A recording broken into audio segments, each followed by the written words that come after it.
Now we're going to turn to the background, the sea, the shore, the rocks, the island, the peninsula, the sky. With this carving, I think less is more, meaning that although I could put in details, pebbles, bits and pieces, I think that's not necessary. I'm going to keep it very simple.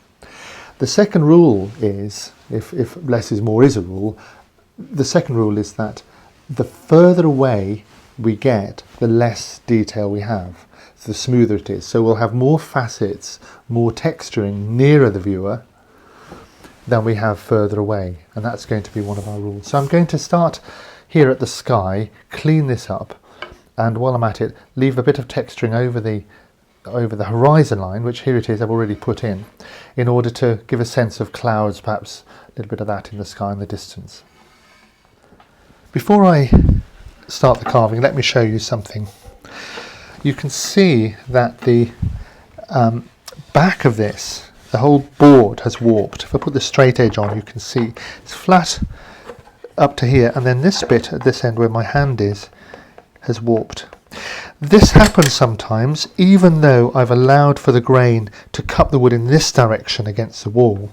It's still bowing this way, and I think the reason is when we have a mass of wood here in the middle, it sort of pulls at the top and pulls this up.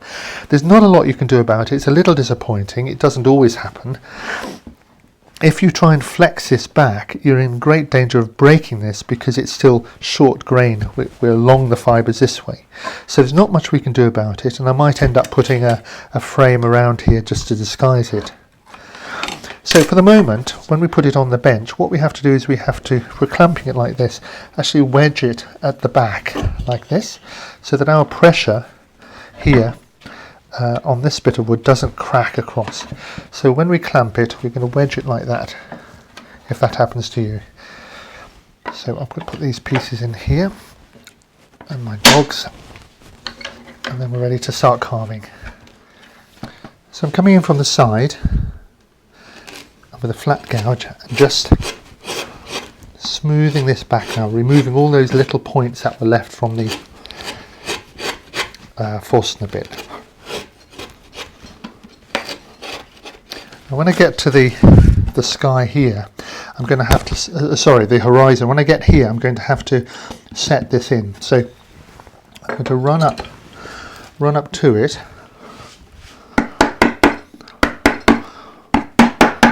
Remove a bit of this wood away,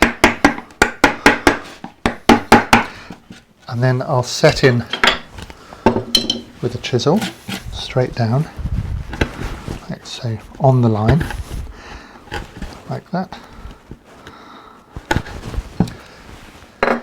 Clean up to it.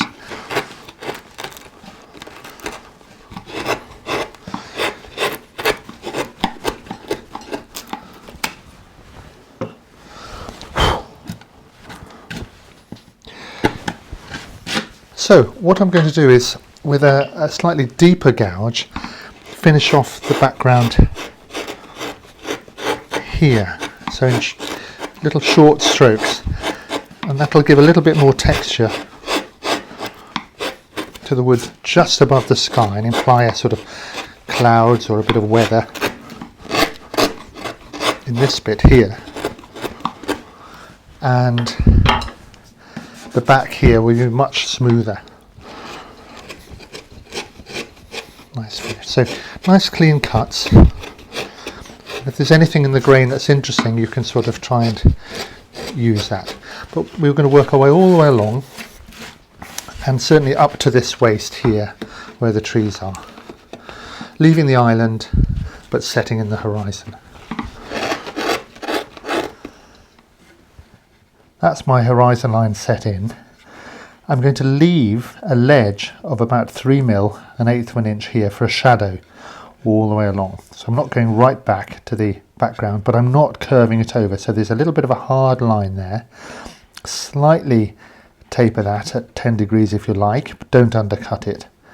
Then we want to make sure that this is all correct, this plane coming through here and through here. So check that over, and then we can draw in more accurately this edge here, which is where the shoreline runs round. So clean all this up, draw this shoreline in, and then we're ready to start carving down into the mountains.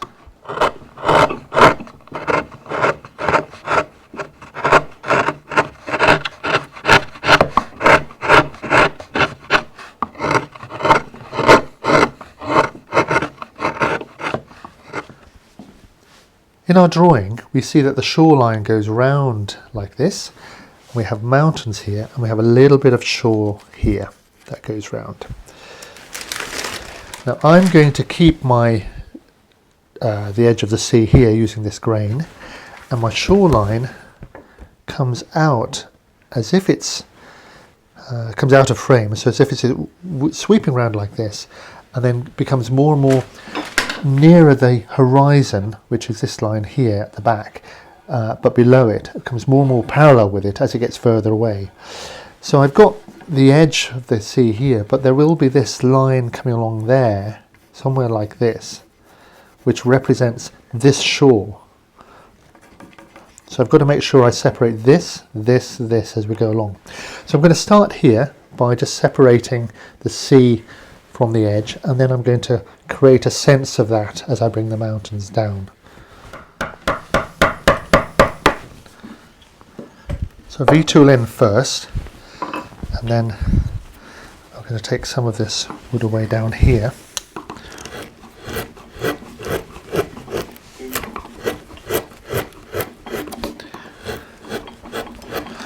Again, looking for the slope of that sea down.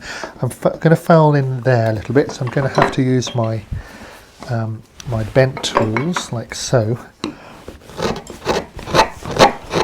It'll take a little bit of time. I'm going to work this back along here, clean that up to that edge there.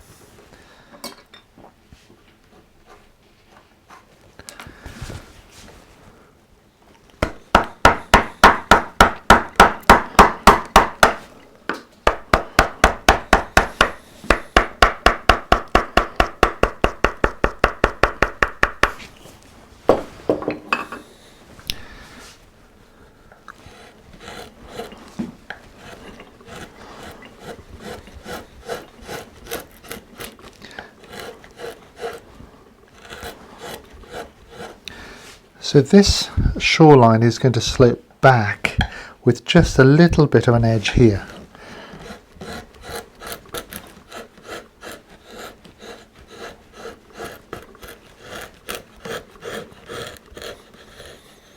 Disappearing into nothing.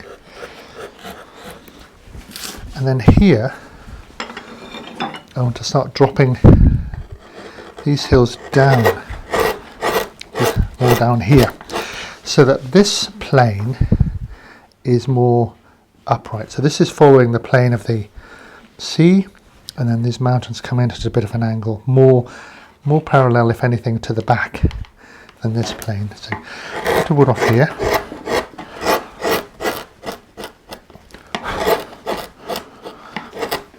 And again, I'm going to come to a very tiny